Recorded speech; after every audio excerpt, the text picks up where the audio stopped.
Hi, hello, and welcome back to my channel. I originally filmed my wrap up for June and July, and then I never got around to posting it. So we're gonna also do my August wrap up, and we're just gonna put it all together. So this is gonna be my June, July, and August wrap up. First, I'm currently a little sick, so we're just gonna ignore the fact that I sound like this. Second, my hair is in the process of air drying, so if it's looking a little poofy or a little crazy, we're just gonna ignore that as well, okay? Okay, also, this may look a little different. I have unlocked a new filming location. This is the built-in bookshelves in my living room.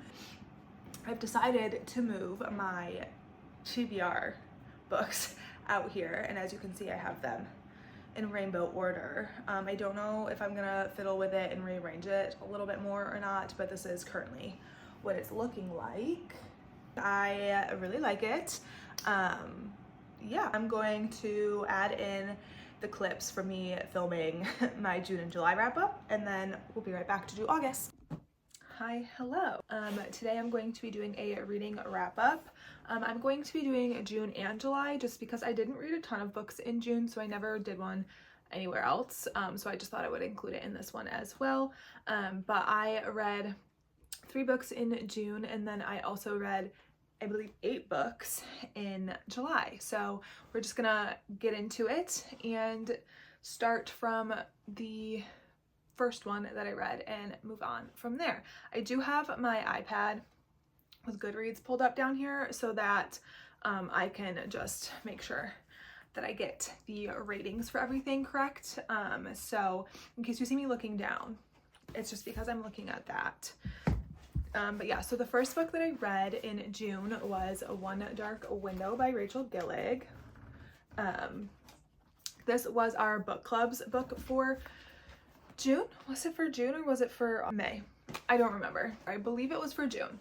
And I thoroughly enjoyed this book. I had this duology on my shelves for a really long time because I obviously had seen a lot about it online. It's very popular duology, but I just kept putting it off. I don't know why. I think I just wanted to make sure that I was going to be in the right mood for it, and it being picked for our book club book really made me read it. Like, it gave me that push that I needed to finally read this book, and I very much enjoyed this. In case you aren't familiar, I will try and do a brief explanation without spoiling anything. This is about Elspeth, and she has what is called the sickness. I believe they call it the sickness, or like the infection or something like that. And what that is where she lives, her entire kingdom is like engulfed in like this mist, and the mist will come after you and basically give you this infection that gives you magic. Some of the magic that it gives you drives people mad, makes people deteriorate in the sense that they also end up dying, and then some people aren't affected in either of those ways. They just have this magic. Now, she has this, and where she lives, they try to get rid of anybody who has the infection. So she has hid it from everybody pretty much her whole life except for her very close family that she lives with. And she ends up having to go to the king's castle, I guess, if you will, for some ball or something like that. And it just kind of snowballs from there. She meets a raven, and he figures it out, and yeah, so that's not very good description of this. It's a very gothic setting. Their magic system uses cards. I forget the specific name of the cards, but they're all different and they all do different things. So if you have the card, you tap it and it gives you that magic that is held within the card. However, if you use it for too long, it has negative side effects. So people obviously try not to use the cards for too long, and a lot of people try to steal the cards, which is not legal. You can be killed for that. The king is trying to collect all of the cards because a thing in their world where if you collect all the cards, there's a way for you to get rid of the mist that is infecting people. So that is basically what this one is about. This book, 5 stars. Loved it. And then after that, obviously, I read Two Twisted Crowns by Rachel Gillig. And this one also really good. You get a different set of perspectives in this book, which I really enjoyed. But it kind of just continues the story, obviously, from book one with a different little twist on it as well. I don't want to go into too much detail on this one because it is the sequel and I don't want to spoil anything, and my explanation of the first book definitely just made no sense anyway. So yeah, I gave this one 5 stars as well. Very good book. And then after that, I read an e-arc that I got through NetGalley, Don't Let Him In by Lisa Jewell. I previously discussed this on my book tag, so if you haven't seen that video, go check it out. I don't want to go too far into this, but essentially this, you get multiple point of views, one of which is the bad guy in the story.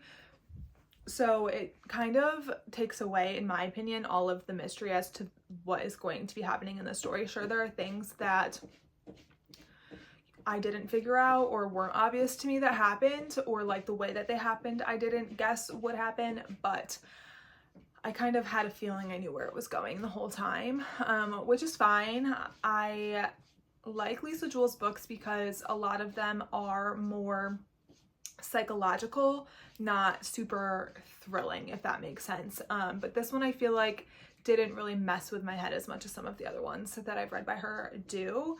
I'm sure the stuff that happens in this is messed up, and don't get me wrong, there's things that happen that are not good, but wasn't my favorite by her. I gave this one a 3.75 star. Not quite a 4 star, and not like, I feel like for me a 3 stars is like that book was okay. This one I enjoyed, like it intrigued me.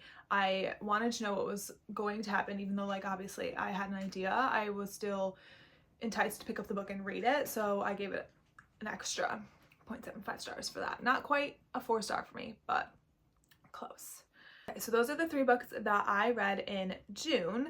And now we're moving on to July. The first book that I read in July, I actually started towards the end of June but didn't finish it until July, and that was Broken Country by Claire Leslie Hall. I bought this book for my fiance's grandmother for Mother's Day, and she really enjoyed it, and she literally read it in a day, and then she gave it to my fiance's mother and she read it and also enjoyed it, and then it made its way to me, obviously. So, and I really enjoyed the story. I don't really know the best way to explain it. There is a overall mystery to the story because in the very beginning you find out that somebody was shot, and you don't know who.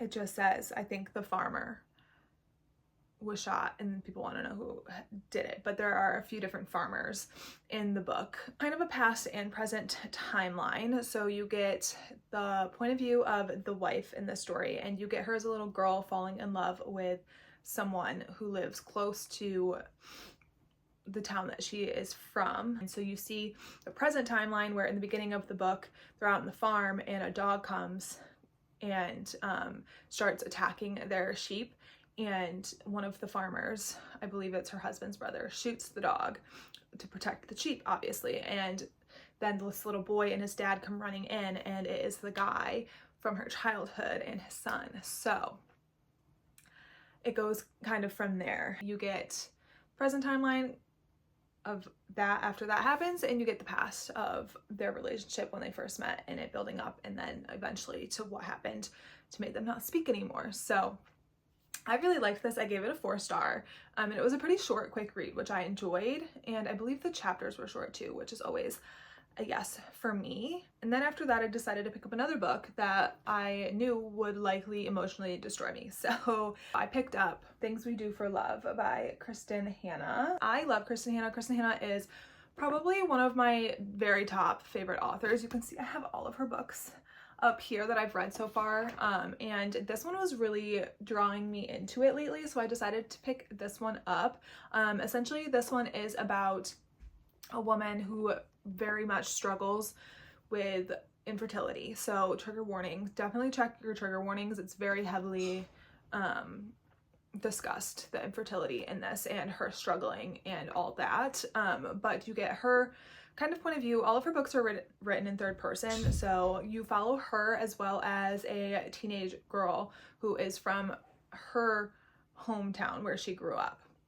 So you get the story of her in the beginning. She's struggling with her infertility. Her and her husband aren't getting along as well, struggling with their relationship, and end up getting a divorce. This happens pretty early in the book, so not really a spoiler.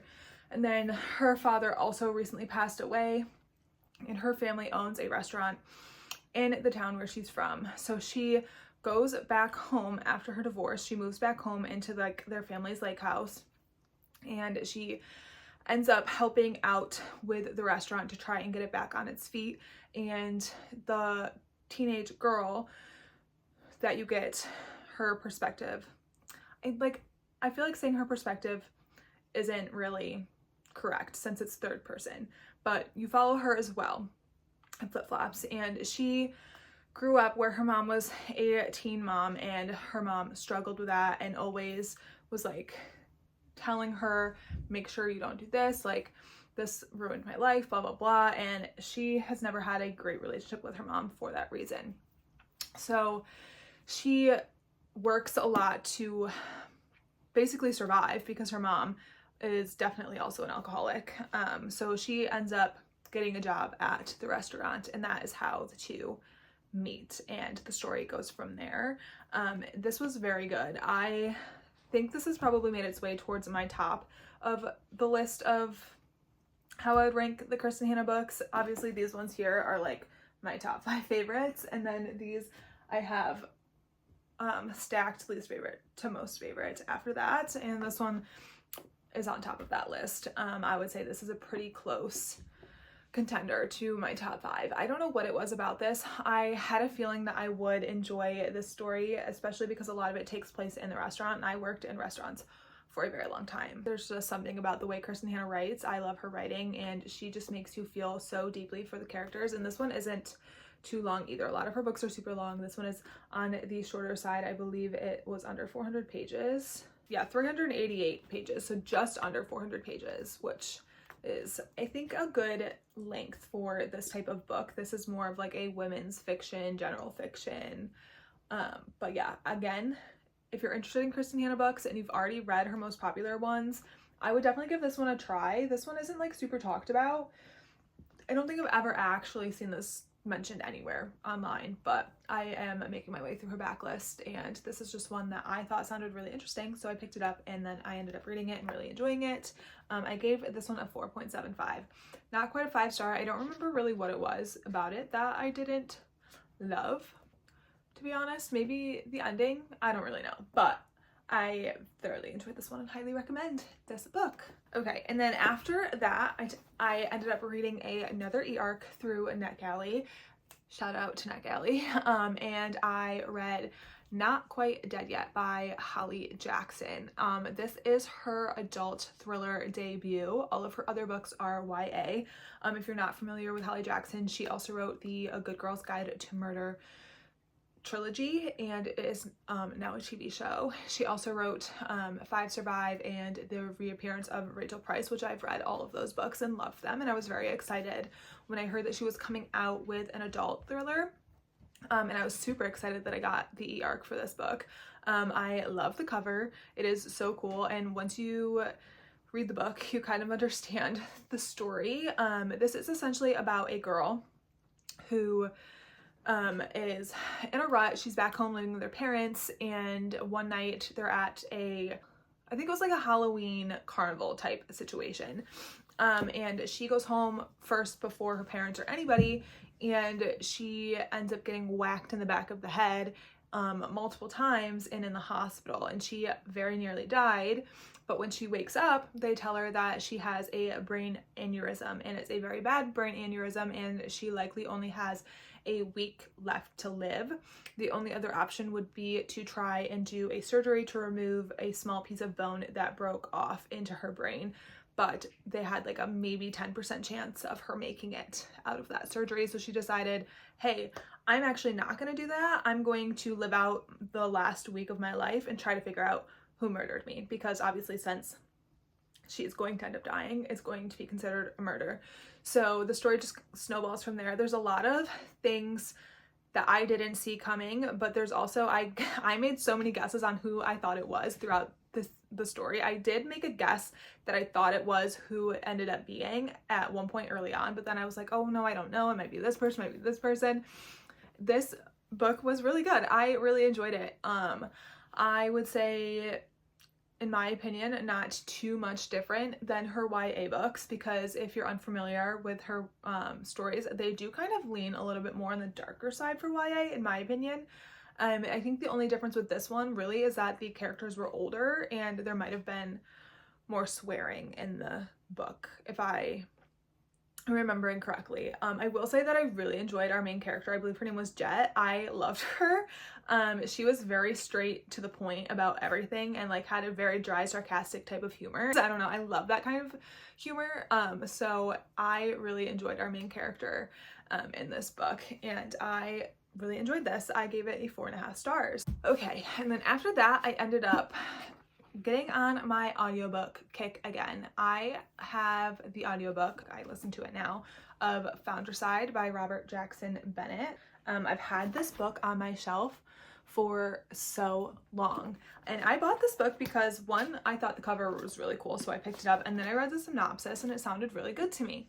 So I picked it up so long ago and just never read it. I did try to start the audiobook for it maybe a month or two ago, and I just never really got hooked into it. But then one day, I don't remember if I was cleaning or what I was doing, if I started puzzling yet or not, but I put my earbuds in and I started listening to this on the audio, and I got really intrigued in it. So I finished this book all through audiobook format, and I really liked it. I thought it was really interesting. I'm trying to think the best way to explain it, and I don't really even know how to do that. So sorry, I'm not even gonna try. But this was very different in terms of fantasy. It's more of an urban fantasy, where there's more technology, I guess, but it's not like modern technology that we have today. It's different. I don't really know how to explain it. But I thought it was really interesting. It might be kind of hard to follow, maybe if you're physically reading it, just based on the formatting. I recommend the audiobook, honestly. And this is the first book in a trilogy, so I will likely continue the trilogy. I just have to decide when I would like to do that. But I gave this a 3.5 star. I gave this 3.5 stars. The story was very interesting. I feel like it was a little bit slow getting into it, but you also start off on a bang, if that makes any sense. Like, the opening of this book is the main character trying to steal something. She is a thief. That is how she makes a living. And she gets paid a large sum of money to steal something from a safe on the, I don't remember what they call that, like their waterway system. Anyway, she gets paid a very large amount of money to steal this, and she ends up burning it down in the process. And that is how the story starts, and then it kind of goes from there. I feel like in the middle it's a little bit of a lull, but it's not boring, I didn't think anyway. If you're someone who likes fantasy books but wants something a little bit different, I highly recommend checking this one out. Okay, and then after that, I ended up listening to the audiobook for With a Vengeance by Riley Sager.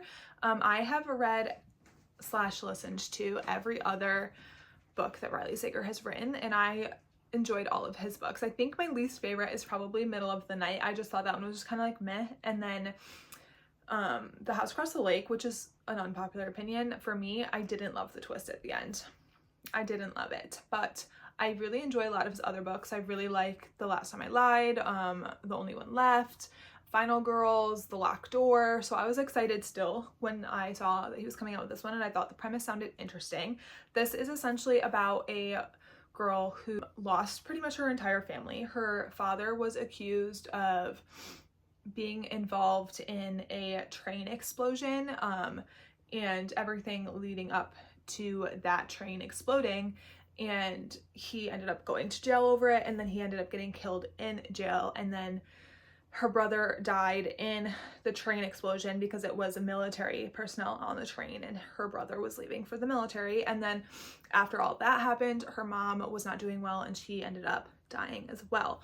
So she blames all of these people who testified against her father that sent him to jail for her losing her entire family. So she basically rigs it so that they're on this train from, I want to say like Boston or something like that, all the way to Chicago. It's a very long train ride, and she buys out every single ticket on the train and basically blackmails every person who testified against her father to be on that train so that she can deliver them to Chicago, to the FBI, so that they can get what's coming to them.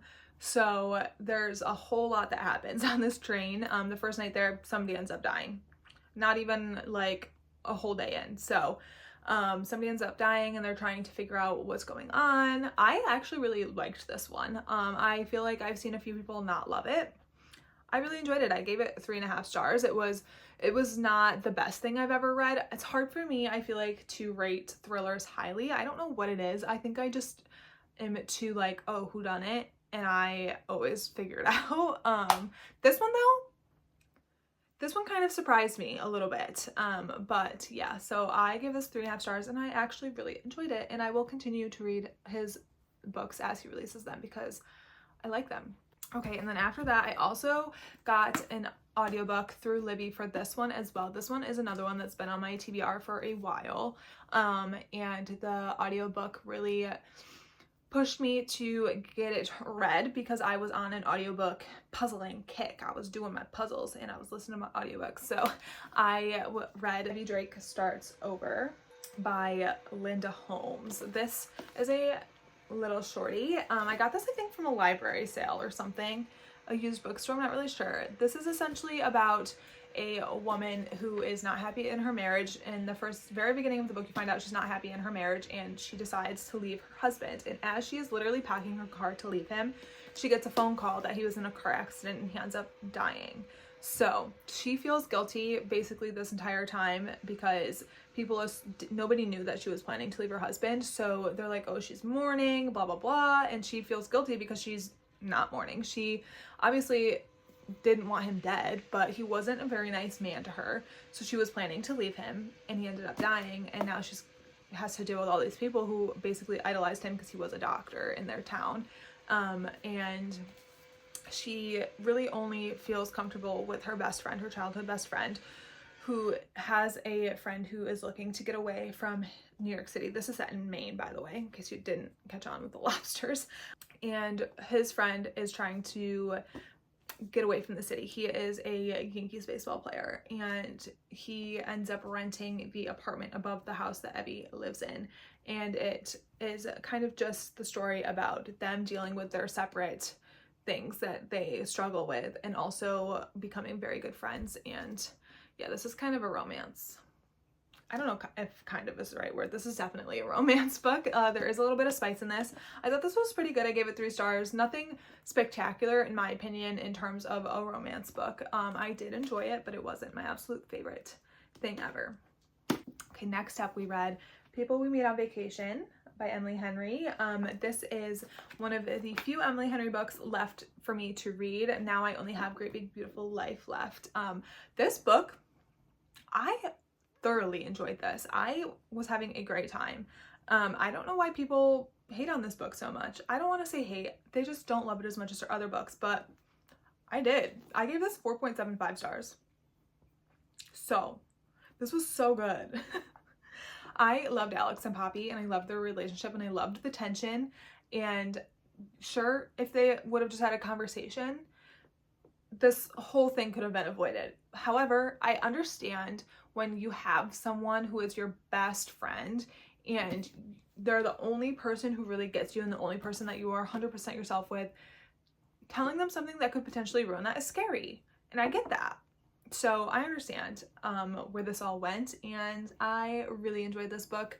In case you aren't familiar with People We Meet on Vacation, This is essentially about Alex and Poppy, who meet in college, and they end up becoming really great friends. And every summer they take a summer trip to somewhere new. And Poppy has a travel blog, and she will post about their trips on her travel blog. And then eventually she gets hired for a travel magazine, and she continues to do that. But this is a past present timeline because they haven't spoken in 2 years in the present timeline, and you don't really know why.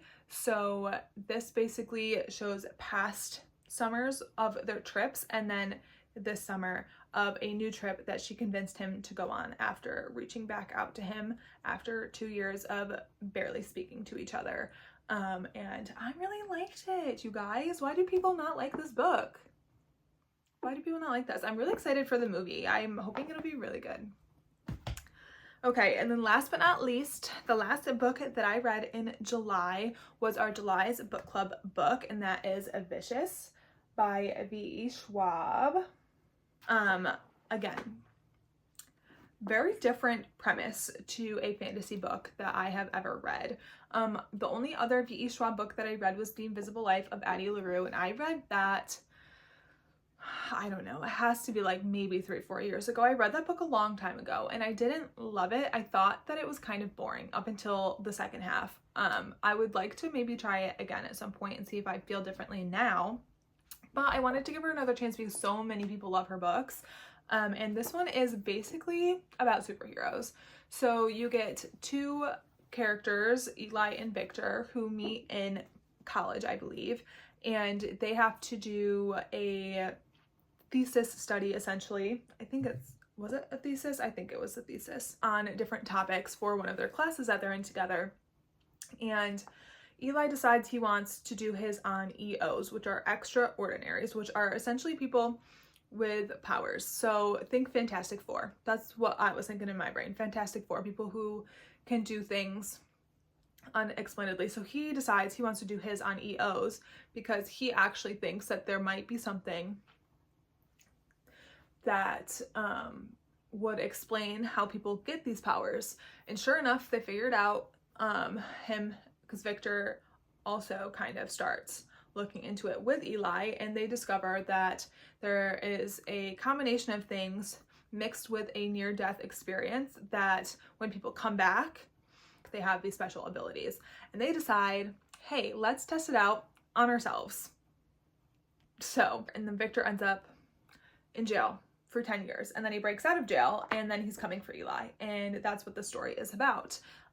Eli and Victor basically coming for each other once Eli finds out that Victor is freed. And then you also have a few other characters thrown in there that connect to them in different ways, and I really enjoyed this. Again, very different premise to a book than I've ever read before, and I'm excited to read the second one. I'm not entirely sure what it's going to be because I read the back of it, and it doesn't really sound like a continuation of this, but I guess it does because Eli and Victor are going to be in it, but I think it follows mainly a different character. I listened to this, by the way, the first 80% of this book I listened on audiobook, and then I read the last 100 pages physically. But again, really enjoyed this. I gave this 4 stars. I'm excited to see if I like the next book, how that goes. And then I also want to read her Darker Shades of Magic series. I've heard really great things about that one. So yeah, those are all of the books that we read in June and July, plus the few that I read on NetGalley and audiobooked. But yeah, so that's that. Okay, so I read 5 books in August, and we're gonna go in order of how I read them. And I don't have 2 of them as physical copies, so I'm just going to show you the photo of the cover on my iPad. First book I read in August is The Night and the Moth by Rachel Gillig. I loved this book. I read The Shepherd King duology, and I gave both books 5 stars because I really enjoyed them both. I really liked her writing, and I was very excited to go into her new release. I was a little bit nervous because I had heard that there was potentially a cliffhanger. And I'm the type of person who likes to read a series all in order if I can, if all the books are out. I don't like waiting for the next book if I can avoid it. So I didn't pick this up when I saw it at Barnes & Noble with the beautiful sprayed edges, and I regret that decision because they are no longer available. I borrowed this book from my library and read it, and I devoured it. I love the story. I love this book so much. It is about a group of diviners. The main female that you are following, her name is Six. They don't have actual names. They are just numbers. There are 6 diviners. She is 6. They drown, and they can see signs from the, I don't want to say gods, but I guess the gods. She drowns and she sees signs, like visions from these gods for the people who she's reading for. So the new king comes for a divination and see what signs appoint for him. And so she does that, and he brings with him a bunch of his knights. This makes Six, who is typically very strict on following the rules, doesn't like to do things that are not allowed. And they sign up to be diviners for 10 years, and their 10 years is almost up. So she's like, I want to do something fun. So she enlists the help of one of these knights, Rory, who I love, to sneak out all of the diviners outside of the kingdom where they stay, because they're not allowed to leave the grounds. So they sneak out one night, they go out, whatever, and then the next morning they wake up and one of the diviners is missing, and so on and so forth. This keeps happening. And she goes out on a mission to try and find out what is happening to these diviners, and she is being helped by the king and his knights, mainly Rory, and she's helping them in return. They have like a deal going on kind of thing. So I really enjoyed this storyline. I really liked Rory. The twist at the end was crazy. I did kind of suspect something was up, but I just can't even. I need the next book now. I need it now. Yeah, needless to say, I gave that book 5 stars. And then I read Sounds Like Love by Ashley Poston. I love Ashley Poston's books. She writes romances that have magical realism in them. She wrote The Dead Romantics, The 7 Year Slip, and her last release was a novel love story, which didn't get as good of reviews as her other books, but I loved this one. I really liked all of her books. Even A Novel Love Story I enjoyed. I think I gave that one maybe 4 stars. I really liked The 7 Year Slip, and I loved The Dead Romantics. I really liked this one. I ate this up. This is like a really good summery setting if you are getting into her books. Some of her other books, like The Dead Romantics, are more fall-esque, I would say. But this one is essentially about a songwriter who goes to the show of a singer who she wrote her breakout song for. And she goes up into the private balcony that she was told that she could go on, and there is another ex-boy band member who is kind of like no longer as big as he was when he was in this boy band, and he was like the bad boy in the boy band, blah blah blah. She runs into him, and they are put up on the Kiss Cam Jumbotron thing at the concert, and the artist that she wrote the song for, who is performing, sees it's them, and she's like, kiss kiss kiss, so they end up kissing. And then she like spirals, and then she is going back home for the summer to stay with her family like she does every summer, but she's going back earlier to stay for longer because her mom was diagnosed with dementia. So she goes back to her hometown in the Outer Banks, and while she's there, she starts hearing this like tune in her head, and she can't figure out where she knows it from. It's familiar, but it's not perfect. And then she starts hearing a voice in her head, and that's all I'm gonna say. But I really enjoyed this. This was really fun, and I really liked the musical aspect of it. I gave this a 4.5 stars. Okay, next up, we have Great Big Beautiful Life by Emily Henry. I, again, love Emily Henry. I have read every single one of her books now, and I love them all. I'm not one of those people who only like some of her books, and don't like a good majority of them. No, I literally love every single one of her books. I gave this one a 4.5 stars. I know that a lot of people are very critical of this book, and it didn't get the best reviews. I feel like a lot of people either loved it or they hated it. I fall on the loved it category.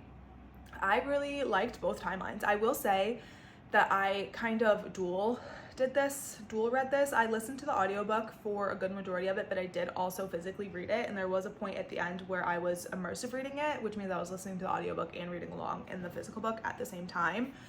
And I really enjoyed that experience. I will say, I typically don't listen to romancy books on audio form because listening to the spicy scenes or like stuff like that kind of just like gives me the ick, and it makes things a little bit more icky than I feel like they make me feel when I'm physically reading it.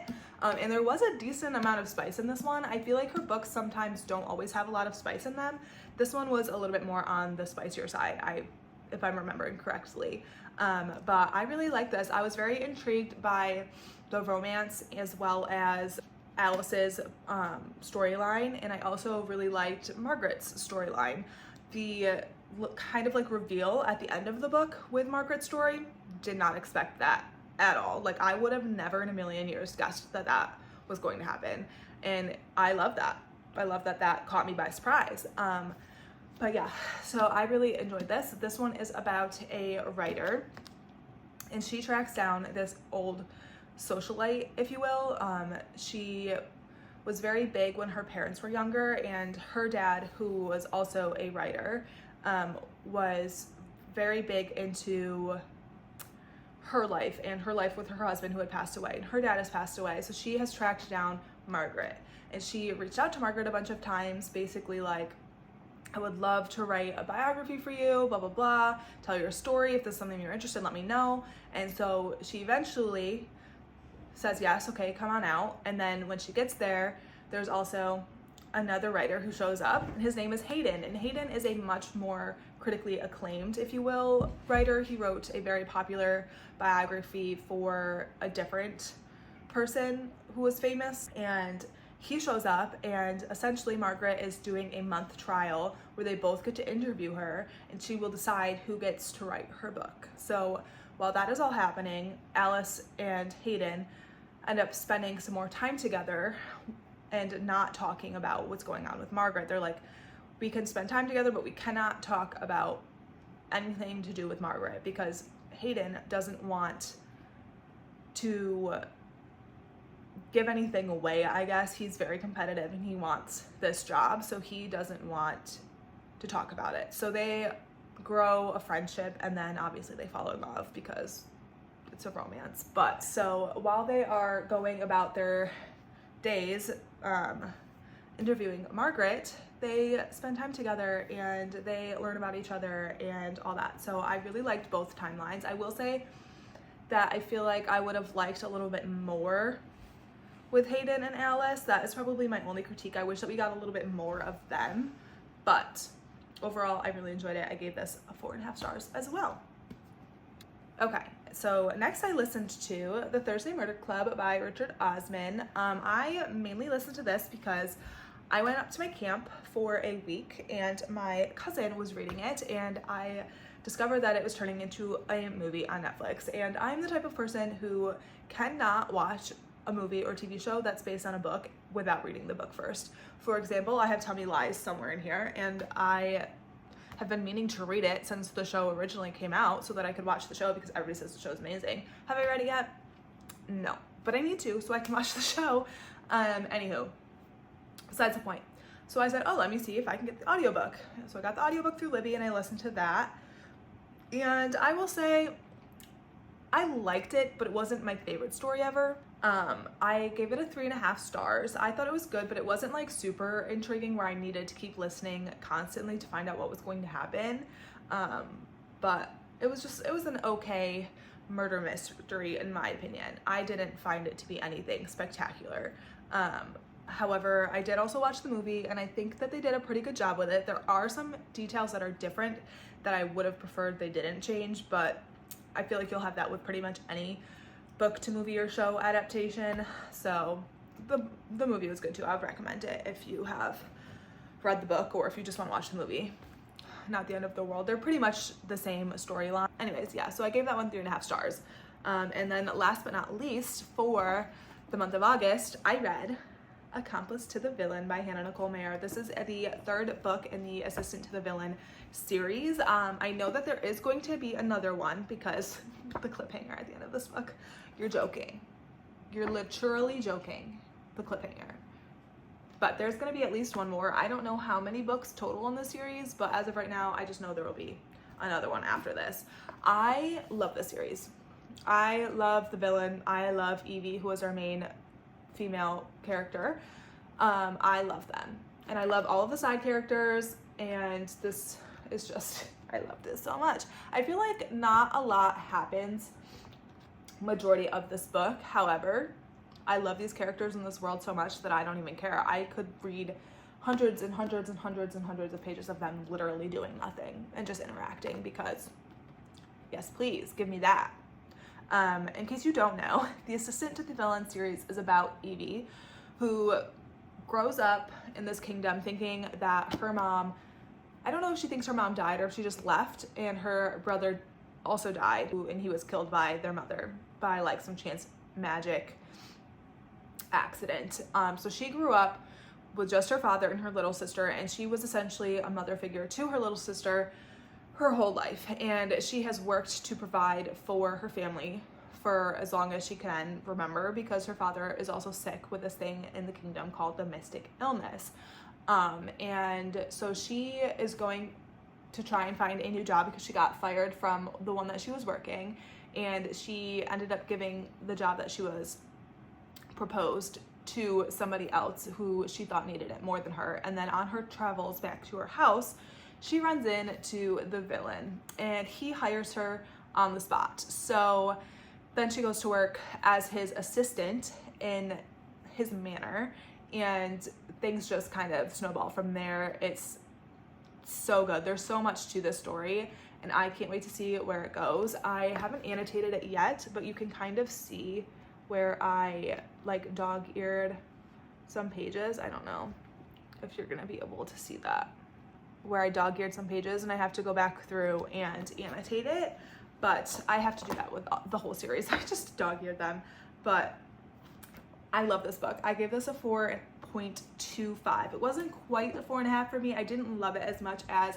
I think the second book has been my favorite one in the series, but I did really enjoy it still. So 4.25 for Accomplice to the Villain. And yeah, those are all the books that I read in August, as well as June and July, since I added those in here as well. Thank you so much for watching. Leave me a dragon emoji, if there is a dragon emoji, down below if you've made it this far into the video, and let me know if there's any specific videos you would like to see from me, or any recommendations you have for me for books or anything like that. Let me know. I will also link my Goodreads and other socials down below if you're interested in following me on there. Bye.